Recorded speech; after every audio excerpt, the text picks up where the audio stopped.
Qu'est-ce qui se passe exactement au Mali? What is happening in Mali?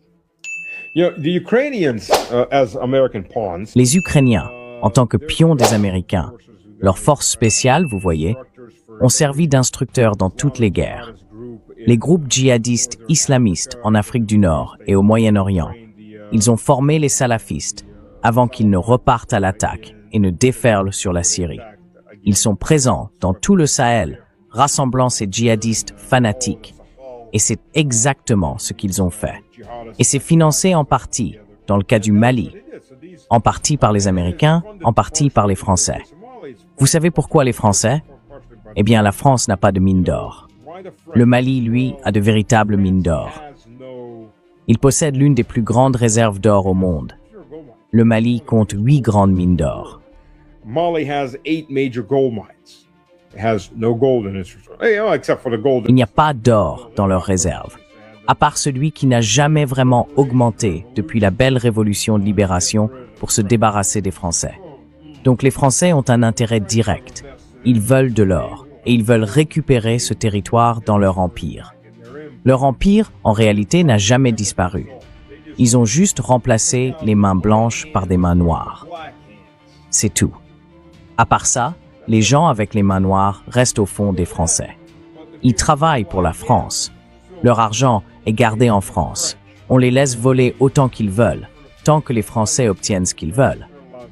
En fait, ils ont juste changé de dirigeants coloniaux. Mais les colonies, elles, n'ont jamais vraiment disparu. Colonial leadership, but the colonies never really went away. So, they want Mali. Donc, ils veulent reprendre le Mali, et pour des raisons évidentes. La Russie a... Enfin, c'était Wagner à l'époque. Maintenant, c'est le corps africain russe, depuis que Wagner a été dissous. Et ils travaillent directement avec le gouvernement malien, ainsi qu'avec les autres gouvernements du Sahel, pour former leurs armées et les préparer. Ces combattants, formés et soutenus par les États-Unis et la France, avec des instructeurs ukrainiens. Environ 3 à 4 000 djihadistes, sur des motos et des véhicules légers, foncent sur de nombreuses villes du Mali. Ils tiennent encore quelques quartiers dans la capitale, mais ils en sont peu à peu chassés et anéantis.